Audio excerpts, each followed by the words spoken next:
अयोध्या पावन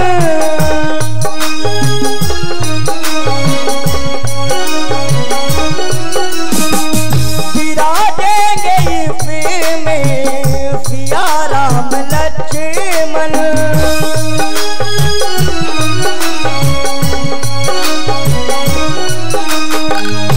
होगा जब अयोध्या पावन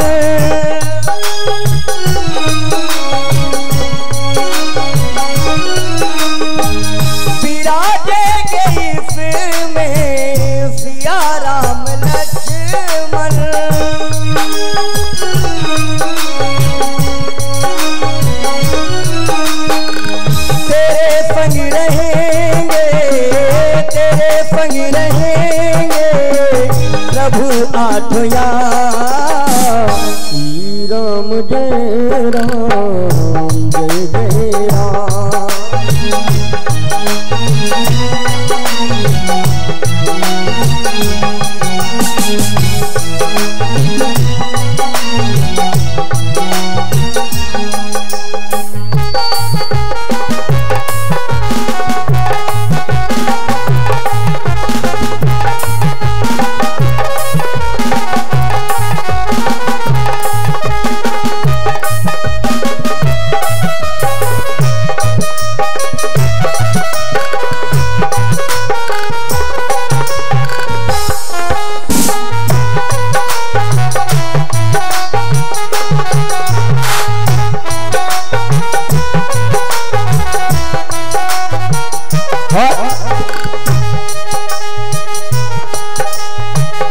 अहिल्या को जिनकी चरण रजन तारा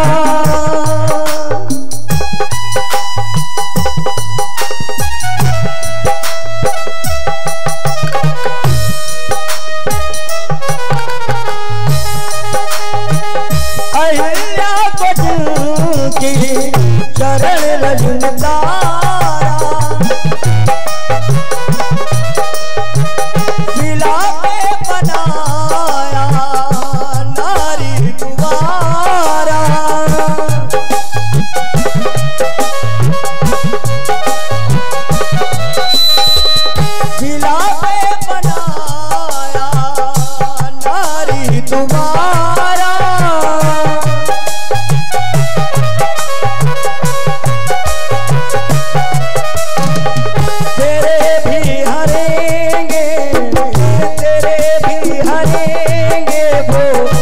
संकट तमा श्री राम जय जय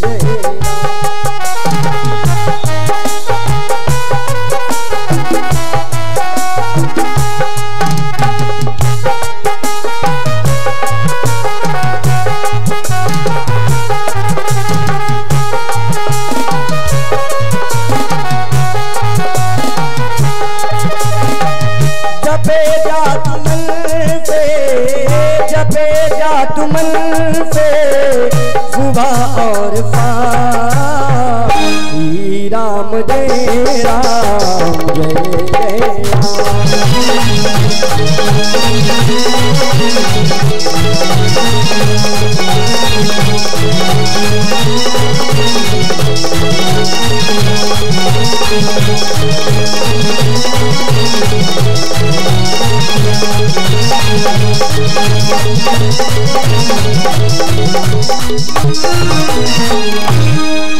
बोले राम कृष्ण भगवान की जय हो।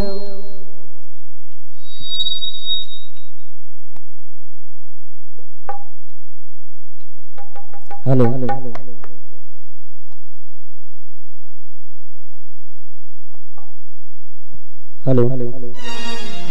बोलिए गुरुदेव भगवान की जय हो। कर्तुम अकर्तुम अखंड कोटि ब्रह्मांड नायक जगन्नाथ जगताधार परमपिता परमात्मा भगवान कन्हैया की बांग में प्रतिमा श्रीमद् भागवत महापुराण श्री सीताराम महाराज माता रानी पूज्य गुरुदेव भगवान स्थान व ग्राम के समस्त देवी देवताओं के चरणों में कोटि कोटि प्रणाम। पंडाल में उपस्थित श्रद्धालु महानुभाव, समस्त भक्तजन, समस्त जी जान से मेहनत करने वाले, समस्त हमारे सहयोगी वृंद, समस्त हमारा ग्राम व क्षेत्र, जहाँ तक ध्वनिवर्धक यंत्र की आवाज पहुंच रही हो, सभी को श्याम जी वाजपेयी की ओर से यथोचित वंदन, अभिनंदन, अभिवादन। जड़ चेतन जग जीव जत सकल राम मैं जान, बंदहु सबके पद कमल सदा जोरी जुग पान। सभी को सीताराम मानते हुए वंदन, अभिनंदन, अभिवादन। 5 मिनट के लिए हमारे भैया लोगों का बड़ा निवेदन था मंच पे बैठने का।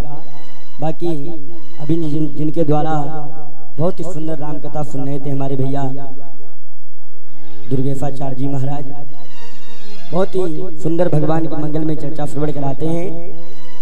लेकिन कुछ भाइयों का निवेदन था, इसलिए थोड़ी सी चर्चा हम 5 मिनट में आपको महाभारत से लेकर चलते हैं।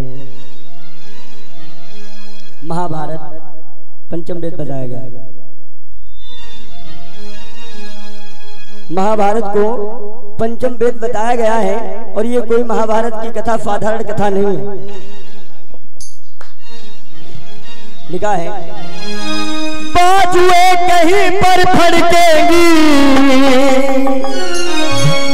ये हृदय कहीं आरत होगा, और भारत का है जो अरे महान ग्रंथ, वो आज महाभारत होगा।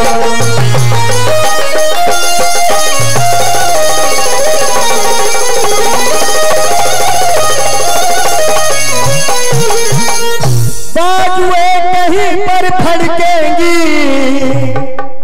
ये हृदय कहीं आरत होगा, भारत का है जो महान ग्रंथ, वो आज महाभारत होगा।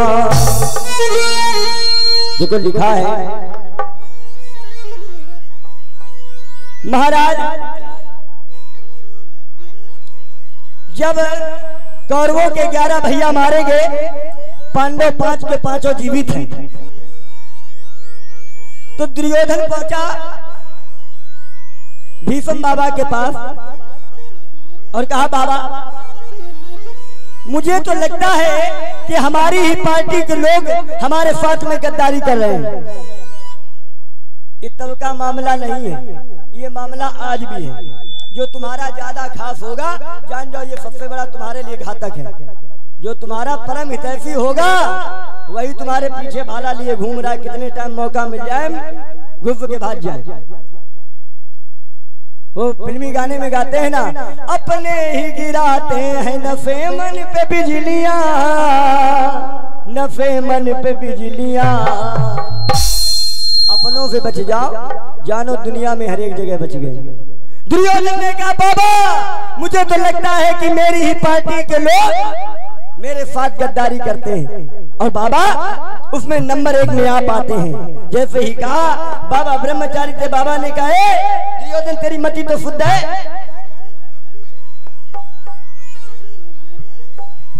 बाबा ने कहा, अभी 11 भैया मारे गए, लेकिन अभी 100 में से 11 गए, अभी 89 बाकी हो, और वो तो 5 हैं। कैसे तुम हिम्मत हार रहे हो? लिखा भी है कि सिंधु मर्यादा अपनी कभी ना तजे, चाहे जितना उपद्रव तलैया करे।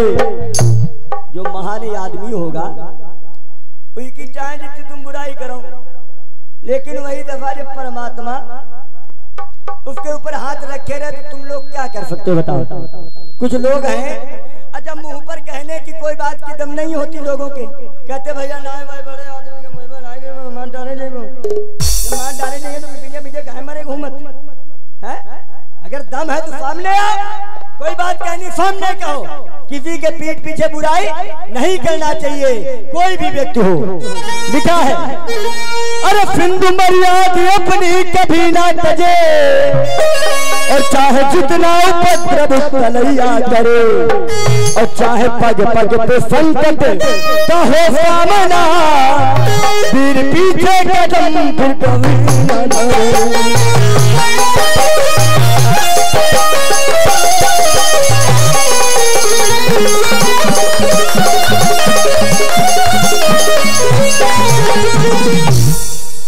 सिंधु मर्याद अपनी कभी ना तजे, चाहे जितना उपद्रव तलैया करे। इतनी भरन गिर गई, इतनी भरन गिर गई, 5 तारीख लगातार गमाका परी। समुद्र में चाहे जितनी तलैया मिल जाए, लेकिन समुद्र अपनी मस्ती में मस्त रहता है, उसको किसी बात का कोई घमंड नहीं। और जहाँ यह देखो इतनी भरन गिरी, अपने तुम पास वाली तलैया देख लो, गम दे ऊपर आ गई हुई है। जरूर नहीं जा रहे तो हाथ भरता हूँ, बढ़ गई हुई है ऊपर, इसको घमंड आ गया। अब यह कहा हमारे वो दुनिया में भरो नहीं, इसको घमंड आ गया। लेकिन समुद्र अपनी मस्ती में मस्त है, चाहे जितना उपद्रव तलैया करे, और चाहे पग पग पे संकट का हो सामना, वीर पीछे कदम फिर कभी ना धरे। जो सच्चा वीर योद्धा वो छाती पे गोली खा जाएगा, लेकिन पीछे नहीं भागेगा, पीठ नहीं दिखाएगा, है? देखिएगा रोज कहीं ना कहीं हमारे जवान शहीद हो जाते हैं। आज भी ऐसे महान योद्धा हमारी इस पृथ्वी पर, इस धरती पर महान योद्धा पड़े हैं। जिस दिन हम लोग माँ की गोद में बैठे हैं, और जब तक बच्चा माँ की नजर पे रहता है ना, तब तक कोई उसका बाल वाका नहीं कर पाता है। बच्चे की सुरक्षा यदि कोई कर पाता है तो सिर्फ माँ। यहाँ तक भगवान भी जब रक्षा करते हैं भक्त की, तो लिखा है फुन मुन तो ही कहूँ फरोफा, भजई जो मोहित सकल भरोसा, करहूँ सदा तिनके रखवारी, जिम बालक राखे महतारी। जैसे महतारी अपने बच्चे की रक्षा करती, वैसे भगवान अपने भक्त की रक्षा करते हैं। हर एक जगह पे लिखा। जब हम लोग पहले भगवान की प्रार्थना करते तो क्या कहते, तुमेव माता, क्या पिता तुम्हें, पिता बाद में। जो दर्जा माँ को दिया गया है, वो संसार में किसी भी व्यक्ति को दर्जा प्राप्त नहीं हुआ है। जैसे ही बाबा ने कहा, बाबा ने कहा दुर्योधन तुम्हारी मति शुद्ध नहीं है, तो दुर्योधन ने कहा बाबा फिर हमारे 11 भैया मारे गए, एक पांडव मारा जाए, और आप तो ब्रह्मचारी हो। बाबा ने कहा ठीक है, जब प्रयास करते। बाबा ने उठाया बाण और कसम खा ली। कसम क्या खा ली? दुर्योधन जाओ, मैं प्रण करता हूं कल के युद्ध में एक पांडव अवश्य मार दिया जाएगा। ये भीष्म पितामह का प्रण है, ये कभी न खाली जाएगा। प्रण करता हूँ कल प्रातः ही एक पांडव मारा जाएगा।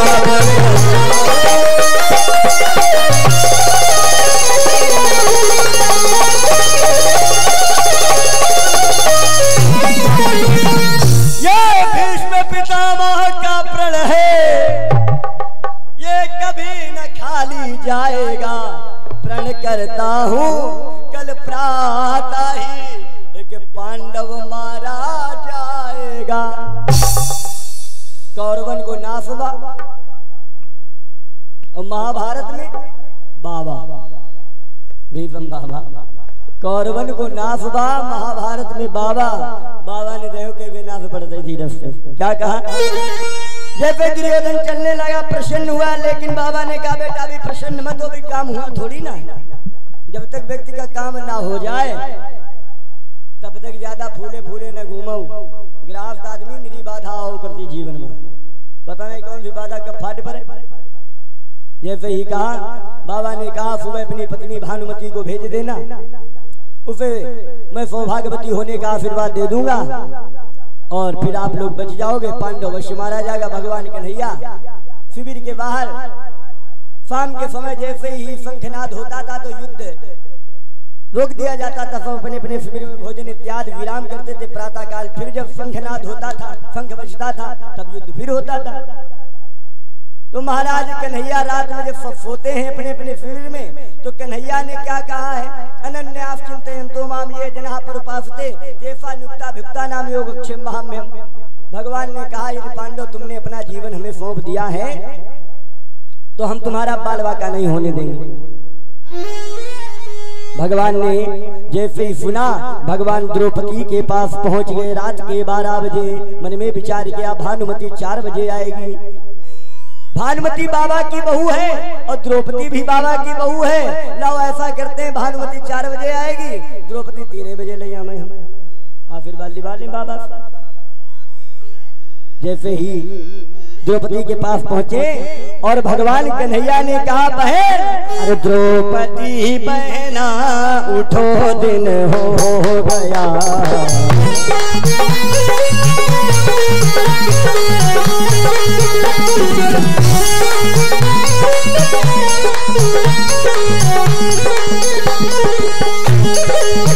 जीतना बिन तेरे मुश्किल हो गया, जीतना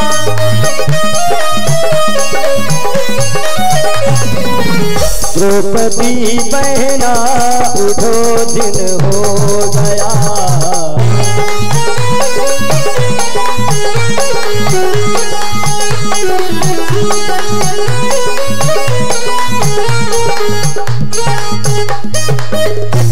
जैसे ही कहा, द्रौपदी जैसे ही उठी देखा कि रात का 12 बजा।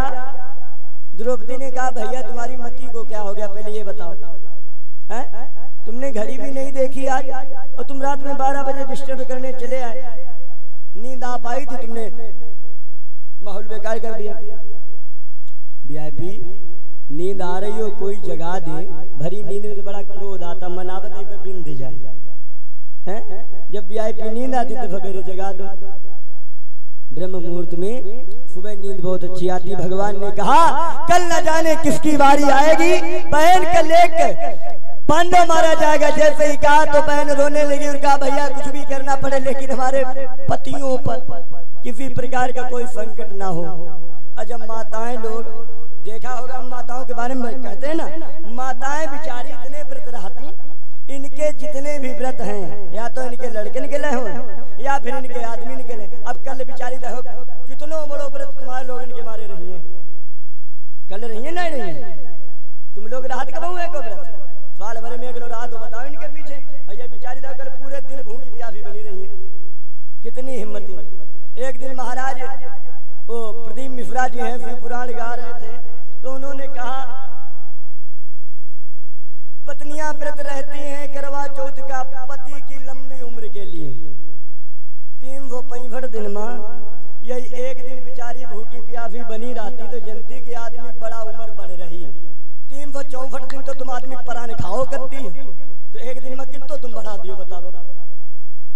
364 दिन खाओ करती हो, एक दिन मार तुम भूखे प्यासे रह के जनती की उम्र बढ़ जाइए।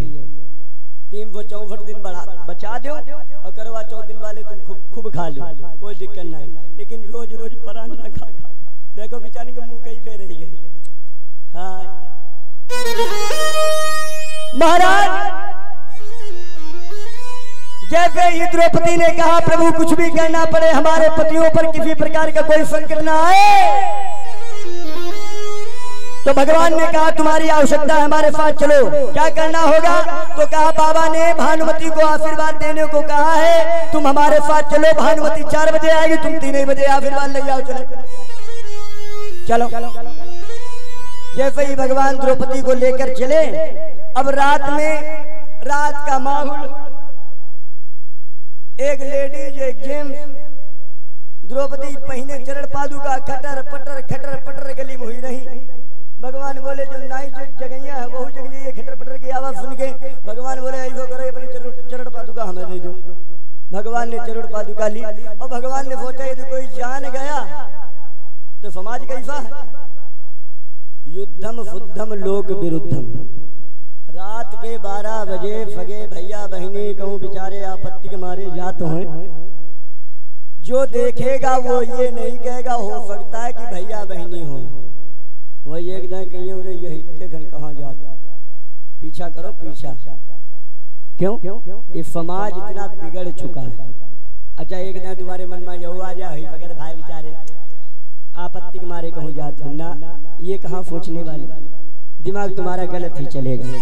भगवान ने ली चरण पादुका और अपने पीताम्बर में लपेट के भगवान ने बगल में दबा लिया। अब जैसे ही पहुंचे बाबा की झोपड़ी के बाहर तो भगवान ने कहा द्रौपदी पहले बात सुन लो, बाबा के पास जाना, बातें ज्यादा न करना, जब तक बाबा तुम्हें आशीर्वाद न दे दे सौभाग्यवती होने तब तक न बुलियाऊ न मुंह खुलियाऊ। खूब समझाया भगवान ने, ना बोलना ना मुंह खोलना जब तक बाबा तुम्हें आशीर्वाद न दे दे, नहीं तो तुम लेडीजे लोग ना, लेडीजे खाली फांडी से हरदोई लो, अरे घर के तिराहे पर से खाली ने हरदोई लो बैठा लो। अपरिचित कहूँ कि एक औरत बैठी हो, भले वो हमारे जिला कानपुर की हो, और लेकिन वो तुम्हारे गांव वाली कहूँ न कहूँ तेरे नातेदारी खोद जरूर नहीं है। ये लेडीजों का स्वभाव ना ही कुछ मिले तो कहती जहाँ पे तुम्हारो मई को हमारी सगी ननद भी आई ठौरा मोहल्ला, यानी इनके नातेदारी निकर जरूरी है। ये थोड़ी बहुत ये माताओं का स्वभाव है, तो तुरंत परिचय अपनों खोद लेती। भगवान ने कहा परिचय मत निकालना जब तक आशीर्वाद न मिल जाए, न तुम बाबा फंगे उन परिचय निकाल बैठो। ठीक भगवान ने कहा सुनो द्रौपदी, पहले परिचय की बात न हो, फिर सारा कार्य पूर्ण कर दो। अभी सम बाबा के चरणों में जाकर अपना मस्तक भर दो।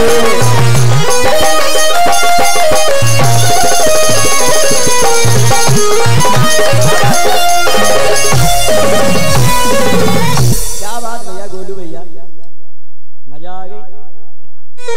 पहले परिचय की बात ना हो, फिर सारा कार्य पूर्ण कर दो। अभी हम बाबा के चरणों में जाकर अपना मस्तक धर दो।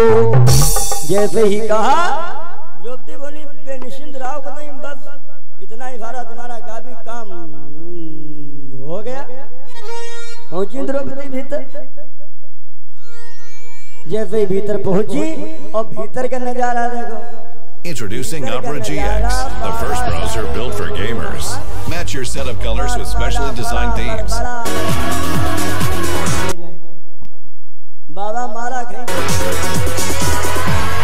माला तुमने करत देखो, ये याद ऐसे हो जो मंतुर मंतुर पढ़े न कहियो तो हमने ऐसे देखे लपके गुल्ली थी ले नहीं थी, लकड़ी थी लपके और माला फड़ फड़काए चले जाते। बाबा माला लिखा है अर्धरात्र की बेला में भी फमकी लगी समाधि,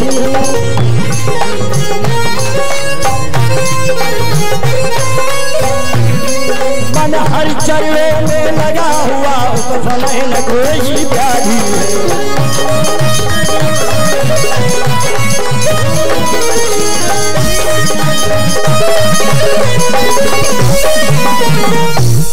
उस अर्धरात्र की बेला में भी फमकी लगी समाधि है, मन हर चरणों में लगा हुआ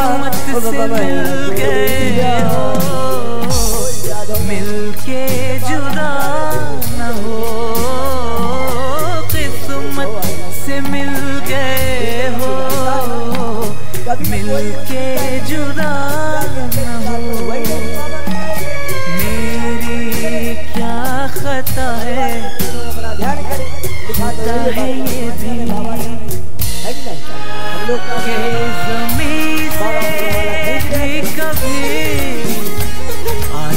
द्रौपदी जैसे ही पहुंची, अरे द्रौपदी ने जाकर वर रखा भीष्म बाबा के चरणों में।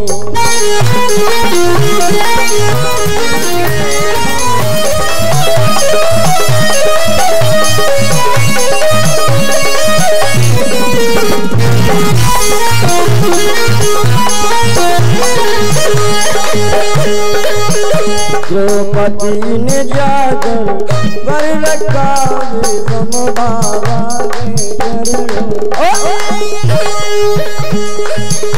चरणों में देखें, आखिर खोल नहीं बाबा, चरणों में देखें कौन गिरा भीष्म बाबा, तब चौधरी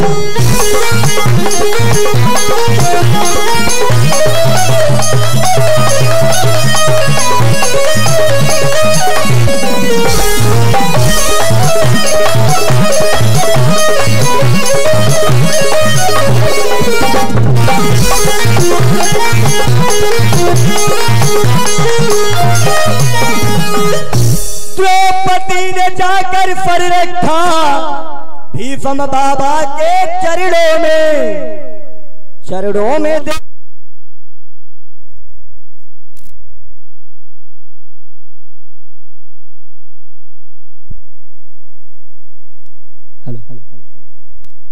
हेलो बोलिए रामकृष्ण भगवान की जय हो। बाबा ने देखा कोई नवविवाहिता है, लेकिन ब्रह्मचारी के दरबार में इतनी रात में आज तक कोई लेडीज आई नहीं हो, कौन भुगता है। बाबा अपना दिमाग चलाने लगे कि आखिर हमारे शिविर में इतने टाइम किसकी हिम्मत पड़ गई जो आ गया। अच्छा, बाबा की ऐसी हिम्मत मारी गई। बाबा एक दिन पूछ लेते तुम कौन हो, तो कहाँ चलो जाते इनको बता, कहाँ चलो जाते बाबा को। लेकिन बाबा बेचारे पूछे नहीं। बाबा बोले अरे हम ने तो बुलाया था, भानुमती आई हो। अब लिखा है और लिखा भी, आप लोग कहते भी हो, अरे बिना विचारे जो करे सो पाछे पछता।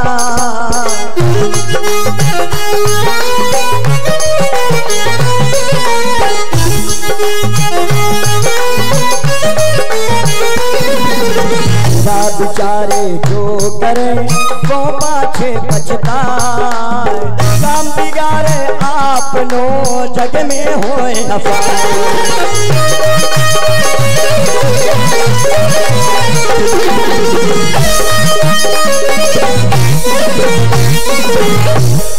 बिना विचारे जो करे वो पाछे पछता, और काम बिगाड़े आपनो जग में होए हसाए। बाबा पूछ लेते तुम कौन हो, किनकी बहू हो, किनकी पत्नी हो, तो कहा चलो जाते। लेकिन नहीं, बाबा ने बगैर पूछे बताए, बाबा ने आशीर्वाद दे दिया। बाबा जान गए भानुमती होगी। जल्दी जल्दी में हम आपको भगवान की कथा सुना रहे, क्योंकि समय पूज्य गुरुदेव भगवान का चल रहा है और गुरुदेव भगवान मंच पर आने वाले हैं। बाबा जी ने ये गलती कर दी, बगैर पूछे और बताए आशीर्वाद दे दिया। आशीर्वाद मुख से निकला, अरे सिंदूर से मांग न खाली हो, दूधों से नहा पूतों से फले, तुम वीर सपूत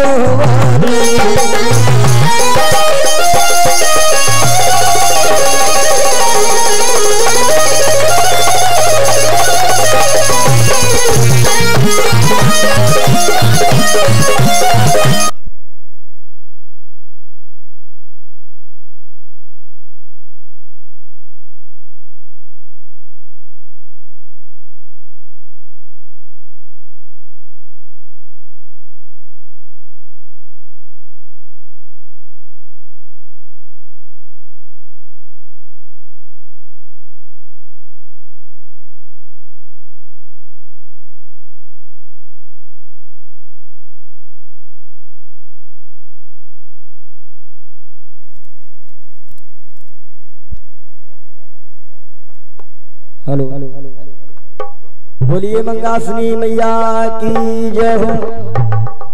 बाबा ने आशीर्वाद, जैसे ये द्रौपदी ने कहा बाबा जो आशीर्वाद दे रहे हो आशीर्वाद सत्य है। बाबा बोले बेटा अवश्य 101% सत्य है। द्रौपदी ने कहा बाबा फिर जो कल आशीर्वाद तुमने दिया था क्या वो आशीर्वाद सत्य है?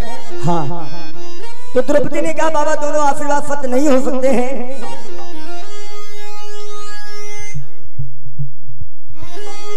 दोनों आशीर्वाद सत्य नहीं हो सकते हैं। तो बाबा ने पूछा आप कौन हैं? तो कहा बाबा मैं भानुमती नहीं, मैं द्रौपदी हूँ। जैसे ही कहा द्रौपदी, बाबा ने कहा, बाबा ने क्रोध किया, तुम्हें मालूम आज तक मेरे कुल की बहुएं घर के बाहर नहीं निकली, तुम हमारे शिविर में कैसे आ गई, अकेले तुम्हारी हिम्मत कैसे पड़ी। द्रौपदी बोली, बाबा हम अकेले नहीं आए। बाबा बोले, फिर कौन आया तेरे साथ में। अब द्रौपदी ने सोचा हम भगवान को क्या बताएं अपने भैया को, तो कहा बाबा हमारे साथ में हमारी दासी आई। भगवान दरवाजे पे खड़े खड़े सब सुन रहे। भगवान ने कहा दासी। बाबा ने मन में विचार किया, संसार में इतनी होशियार दासी हो ही नहीं सकती। द्रौपदी बोली, बाबा ऐसी दासी है हमारी, जहां पर हमारी दासी आ जाती है ना, वहां तो बाहर आती है। आने से जिसके अरे आए बाहर, Save your Apex gameplay automatically on Powder PC. जाए No need to sign up. Just बाबा ऐसी हमारी दासी। बाबा ने कहा, हट जाओ मेरे रास्ते से, मुझे देखने को कौन दासी है होशियार संसार में। द्रौपदी बोली, बाबा बुढ़ापे पर का फटियाने, लज्जा नहीं आती तुम अपनी बहुओं को देखोगे। अब तुम अगर हम तुम्हारी परिवार में हमको कैसे रहना है ये सीखना हो, बाबा दासी को हमारी बाबा ना देखिएगा, ना देखिएगा, दासी को हमारी बाबा।